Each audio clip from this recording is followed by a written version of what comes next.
ಏನು ಹೇಳೋರು ಕೇಳೋರು ಯಾರೂ ಇಲ್ಲ. ಒಬ್ಬ ಗೋರಿ ಮೊಹಮ್ಮದ್ದು, ಇನ್ನೊಬ್ಬ ಗಜನಿ ಮೊಹಮ್ಮದ್ದು, ಮತ್ತೊಬ್ಬ ಮಲ್ಲಿಕಾ ಕಪೂರು.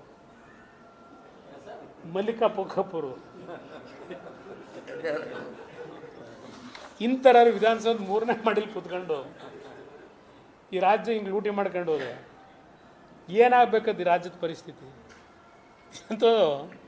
ನಾನು ಮೊನ್ನೆ ಬಜೆಟ್ದು ನೋಡಿದೆ ಬ್ರದರ್, ಬಜೆಟ್ ಕತೆ. ಮನೆ ಪಾರ್ಕಿಂಗ್ ಸ್ಥಳಕ್ಕೆ ಚದರಡಿ ಲೆಕ್ಕದಲ್ಲಿ ತೆರಿಗೆ ಅಂತೆ.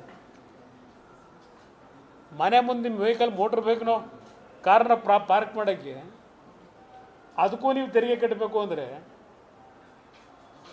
ಈ ನಾಡಿನ ಜನ ನೀವು ಅರ್ಥ ಮಾಡ್ಕೊಳ್ಳದೆ ಹೋದರೆ, ಈಗ ಈ ಬಜೆಟಲ್ಲಿ ನಿಮ್ಮ ಮನೆ ಕಾಂಪೌಂಡ್ಗೆ ಕಾರ್ ನಿಲ್ಲಿಸ್ಕೊಂಡಿದ್ರು ಇಷ್ಟು ತೆರಿಗೆ ಹಾಕ್ತೀವಿ ಅಂತ ಅಂದ್ಬಿಟ್ಟು ಈಗಾಗಲೇ ಘೋಷಣೆ ಮಾಡಿಬಿಟ್ಟವ್ರೆ. ನೀವು ಸ್ವಲ್ಪ ಇದೆಲ್ಲ ಎಚ್ಚರಿಕೆಯಿಂದ ಮುಂದೆ ಹೋರಾಟ ಸರಿಪಡಿಸ್ಕೊಳ್ಳದೆ ಹೋದರೆ ಕೊನೆಗೆ ನಿಮ್ಮ ಬೆಡ್ರೂಮ್ ತಗೋ ಬರ್ತಾರೆ ಟ್ಯಾಕ್ಸ್ ಹಾಕಬೇಕು ಅಂತ. ನಿಮ್ಮ ಮನೇಲಿ ಕಟ್ಟಿದ್ರೆ ನಿಮ್ಮ ಬೆಡ್ರೂಮ್ ಉಪಯೋಗ ಮಾಡ್ಕೋಬೇಕಾದ್ರೂ ಇದಕ್ಕೂ ಟ್ಯಾಕ್ಸ್ ಕಟ್ಟಿ ಅಂತಾರೆ. ಹಾಂ, ಇದು ಈ ಸರ್ಕಾರ ಇದು. ಯಾರೂ ಮಾಡದೇ ಇಲ್ಲ ಸರ್ಕಾರ. ಕೇಂದ್ರ ಸರ್ಕಾರದವ್ರು ನಮಗೆ ದುಡ್ಡು ಕೊಡ್ತಾ ಇಲ್ಲ, ಅದಕ್ಕಿದೆಲ್ಲ ಪರಿಸ್ಥಿತಿ. ಆಯ್ತಪ್ಪ, ಪಾಪ ಗ್ಯಾರಂಟಿ ಸ್ಕೀಮ್ ತಂದಿದ್ದೀರಿ, ಆ ಬಡವ್ರನ್ನ ಉದ್ಧಾರ ಮಾಡ್ತಾ ಇದ್ದೀರಿ, ಅಭಿನಂದಿಸ್ತೀನಿ ನಿಮ್ಮನ್ನ. ನಾನು ಅಭಿನಂದನೆ ಇದೆ ನಿಮಗೆ. ಗ್ಯಾರಂಟಿ ಸ್ಕೀಮ್ಗಳು ಕೊಡ್ತಾ ಇರೋದಕ್ಕೆ ನಾನು ಏನು ಅಸೂಯೆ ಇಲ್ಲ. ಇನ್ನೂ 2,000 ಜಾಸ್ತಿ ಮಾಡಿ, ಇನ್ನೂ 2,000 ಜಾಸ್ತಿ ಮಾಡಿ, ನನ್ನದೇನು ತಕರಾರಿಲ್ಲ.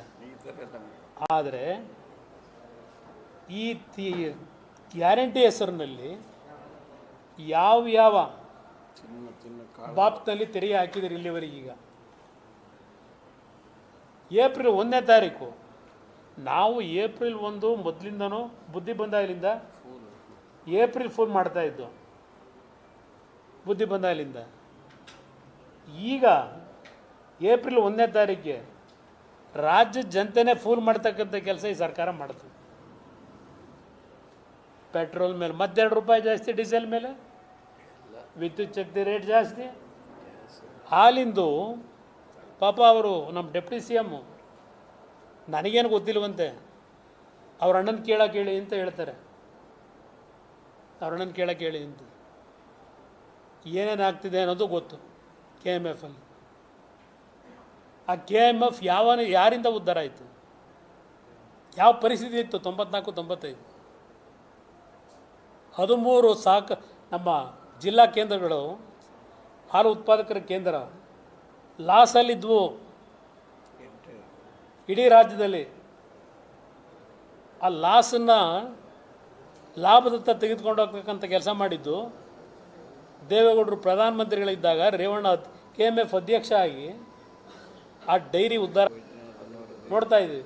ಯಾವ ಅಗಲದೊರಡೆ ನಡೀತಿದೆ ಅಂತೇಳಿ. ಮುಂದಕ್ಕೆ ಇನ್ನು 2 ವರ್ಷದಲ್ಲಿ ಏನಾಗುತ್ತೆ ಕಾದು ನೋಡಿ. ಹೇಳ್ತಾರೆ ರೈತನು ಕೊಡ್ತಾರಂತೆ 4 ರೂಪಾಯಿನ. ಯಾವ್ಯಾವ ಹಾಲು ಉತ್ಪಾದಕರ ಸಂಘದಲ್ಲಿ ಏನೇನಾಗುತ್ತೆ, ಏನು ಭಾಳ ದಿನ ಕಾಯಬೇಕಾಗಿಲ್ಲ. ಆ ರೈತನಿಗೆ ಎಷ್ಟು ಕೊಡ್ತಾರೆ, ಗ್ರಾಹಕರ ಮೇಲೆ 4 ರೂಪಾಯಿ ಹಾಕಿ. ಈಗ ಸರಿಯಪ್ಪ, ಹಾಲಿಂದೇನೋ ಕೊಡ್ತೀರಿ ಹೇಳ್ಕೊಂಡಿದ್ದೀರಿ, ಆಯಿತು ನೀವು ಕೊಡ್ತೀರಿ ಅಂತಲೇ ಅನ್ಕೊಂಬಿಡೋದ. ಮೊಸರಿಗೆ 4 ರೂಪಾಯಿ ಮಾಡಿದ್ದೀರಲ್ಲ, ಮೊಸರು ದುಡ್ಡು ಯಾರಿಗೆ ಕೊಡ್ತೀರಿ? ಹಾಂ, ಯಾರಿಗೆ ಕೊಡ್ತಾರೆ? ಇದು ನಿಮ್ಮ ಕಾರ್ ಪಾರ್ಕಿಂಗ್ ಕತೆ. ಇದು ಬೆಂಗಳೂರು ನಗರದಲ್ಲಿ ಇದೇನೋ ಬಜೆಟ್ನಲ್ಲಿ ಘೋಷಣೆನೋ ಮಾಡಿದ್ದೀರಿ, ಭಾಳ ವಿಷಯ. ಇನ್ನೊಂದು ಹೇಳ್ತೀನಿ, ತಡೆಗೋಡೆ ವಿಷಯದಲ್ಲಿ ಮಳೆ ಶುರುವಾಯಿತು, ತಗ್ಗು ಪ್ರದೇಶಗಳಲ್ಲಿ ಮತ್ತೆ ನೀರು ನಿಲ್ಲಕ್ಕೆ ಶುರುವಾಗಿದೆ. ನಾನು ಮೊನ್ನೆ ಡೆಲ್ಲಿಯಿಂದ ಕುತೂಹಲಕ್ಕೆ ಒಂದು ಡೀಟೇಲ್ ತರಿಸೋಣ, ತಡೆಗೋಡೆ ಎಷ್ಟು ಹಣ ಖರ್ಚು ಮಾಡಿರ್ಬೋದು, ಎಷ್ಟು ಕಿಲೋಮೀಟ್ರು ತಡೆಗೋಡೆ ಕಟ್ಟಿರ್ಬೋದು ಅಂತೇಳಿ. ಈಗ ರಾಜಕಾಲುವೆ ಅಂದರೆ ನ್ಯಾಚುರಲ್ ಆಗಿರ್ತಕ್ಕಂಥ ಇದಕ್ಕೆ ರಾಜಕಾಲುವೆ ಅಂತೀವಿ. ಚರಂಡಿ ಪರಂಡಿದೆಲ್ಲ ಇದೆಯಲ್ಲ, ಅದು ಆರ್ಟಿಫಿಷಿಯಲ್ ಅಂತ ಹೇಳ್ತೀವಿ. ಎಷ್ಟು ರಾಜಕಾಲುವೆ ಉಳಿಸ್ಕೊಂಡಿದ್ದೀರಿ ಇವತ್ತು ಬೆಂಗಳೂರು ನಗರದಲ್ಲಿ? ಸಿಂಗಾಪುರ ಮಾಡೋಕ್ಕೆ ಹೋಗಿ ಎಷ್ಟು ರಾಜಕಾಲುವೆ ಉಳಿದು, ನೀರು ಸರಾಗೋಗಿ ಎಷ್ಟು ಕಡೆ ಹೋಗ್ತದೆ, ಎಷ್ಟು ಕಡೆ ಮನೆಗೆ ನುಗ್ತದೆ. ನಾನು 2006 ಮುಖ್ಯಮಂತ್ರಿ ಇದ್ದೆ. ದಯವಿಟ್ಟು ನಾವೇನು ಪ್ರಚಾರ ತಗೊಳ್ಳಿಲ್ಲ. JP ನಗರ ಪುಟ್ಟನಹಳ್ಳಿ SM ಕೃಷ್ಣ ಅವ್ರ ಕಾಲದಿಂದಲೂ 3 ಅಡಿ ನೀರು ನಿಲ್ಲೋದು ಮನೆಯಲ್ಲಿ. ಧರಮ್ ಸಿಂಗ್ ಮುಖ್ಯಮಂತ್ರಿ ಇದ್ದರು ನನಗಿಂತ ಮುಂಚೆ. ಜನ ಶಾಪ ಹಾಕ್ತಿದ್ರು.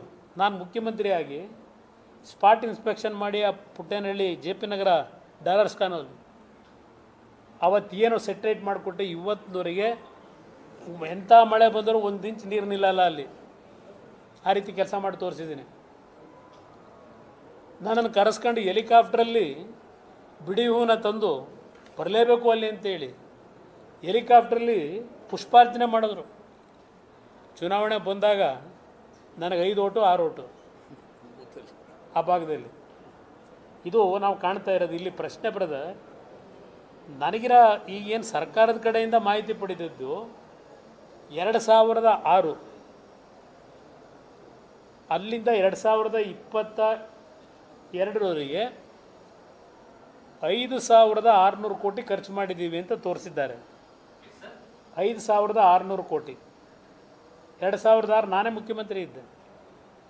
ಅಲ್ಲಿಂದ 2023ವರೆಗೆ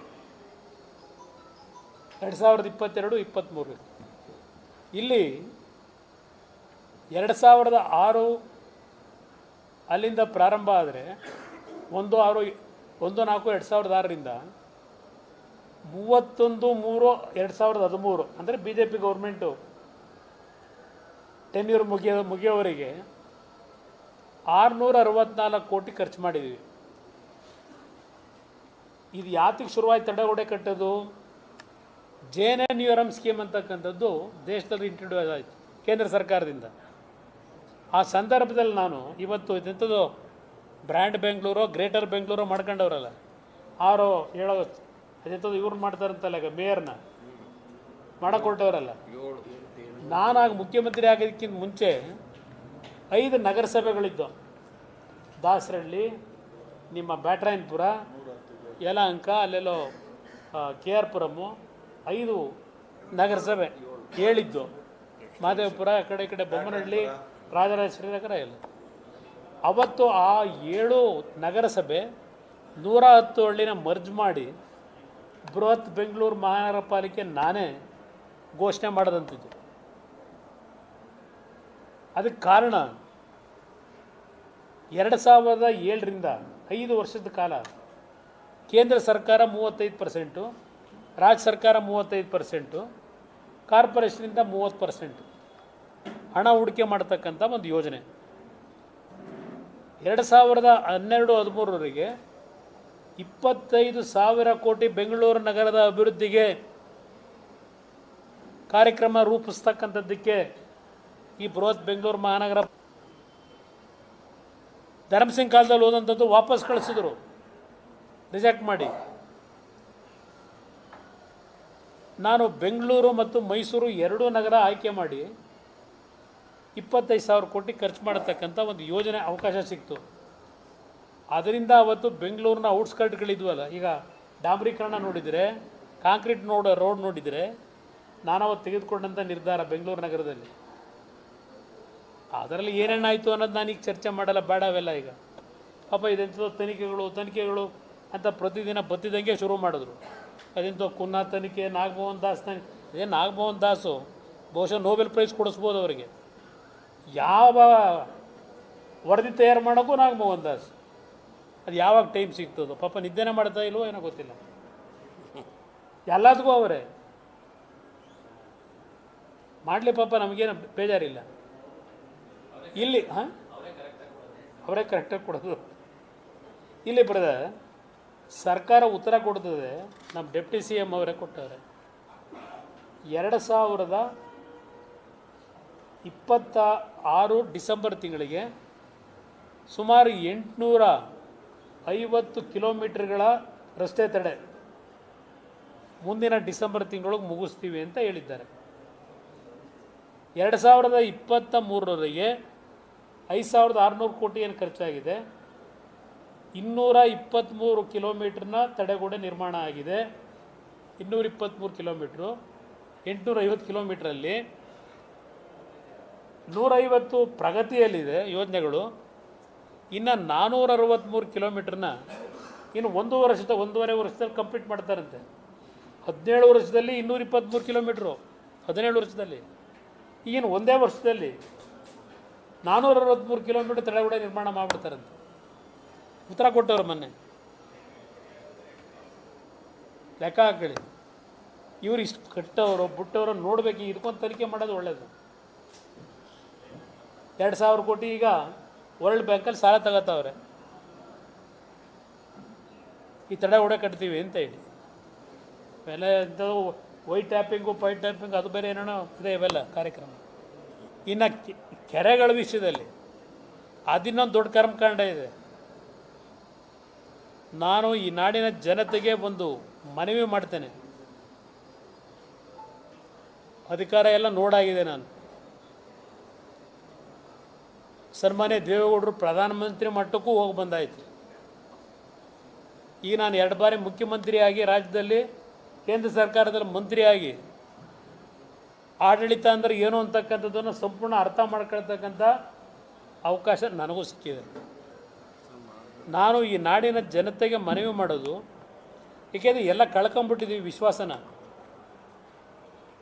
ಈಗ ದೆಹಲಿನಲ್ಲಿ ಭ್ರಷ್ಟಾಚಾರವನ್ನು ನಿಗ್ರಹ ಮಾಡ್ತೀವಿ ಅಂತ ಹೇಳಿ ಅಣ್ಣಾ ಹಜಾರೆ ಪ್ರಾರಂಭ ಮಾಡಿದಂಥ ಹೋರಾಟದಲ್ಲಿ ಯಾವ ನಮ್ಮ AAPಯ ನಾಯಕರು ಭ್ರಷ್ಟಾಚಾರನ ಸಂಪೂರ್ಣ ತೊಡೆದಾಕ್ತೀನಿ ಅಂತ ಹೇಳ್ಕೊಂಡೆ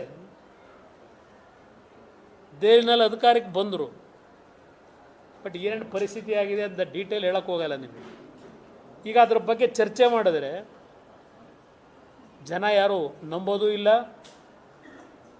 ಇದು ನಿಜಕ್ಕೂ ಮಾಡ್ತಾರೆ ಅಂತಕ್ಕಂಥದ್ದು ಯಾರಲ್ಲೂ ವಿಶ್ವಾಸನೂ ಬಿಡಲ್ಲ. ಆದರೆ ನಾನು ಈ ನಾಡಿನ ಜನತೆಗೆ ಒಂದು ಮನವಿ ಮಾಡ್ತೇನೆ. ಈ ಕಳೆದ ಹಲವಾರು ವರ್ಷಗಳಲ್ಲಿ ಆಗಿರತಕ್ಕಂಥ ಅನಾಹುತಗಳು ನಿಮ್ಮ ಬದುಕನ್ನು ಯಾವ ರೀತಿ ಸಂಪೂರ್ಣವಾಗಿ ನಾಶ ಮಾಡ್ತಾ ಇದ್ದಾರೆ, ಮೂಲಭೂತ ಸೌಕರ್ಯಗಳ ಪರಿಸ್ಥಿತಿಗಳನ್ನು ಎಲ್ಲಿಗೆ ತಂದಿಟ್ಟಿದ್ದಾರೆ, ಇವತ್ತು ಯಾವ ರೀತಿ ಸ್ವೇಚ್ಛಾಚಾರವಾಗಿ ನಿಮಗೆಲ್ರಿಗೂ ಅನುಭವ ಇದೆ. ಯಾವುದಾದ್ರೂ ಒಂದು ಸರ್ಕಾರಿ ಕಚೇರಿಲಿ ಹೋಗಿ ಒಂದು ಕೆಲಸ ನಿಮ್ಮ ಸ್ವಂತ ನಿಮ್ಮ ಆಸ್ತಿ ಅದಕ್ಕೇನಾದರೂ ಒಂದು ದಾಖಲೆಗಳು ತಗೊಳಕ್ಕೆ ಹೋದರೆ ಅದಕ್ಕೂ ಕೈ ನೀಡ್ತಾರೆ.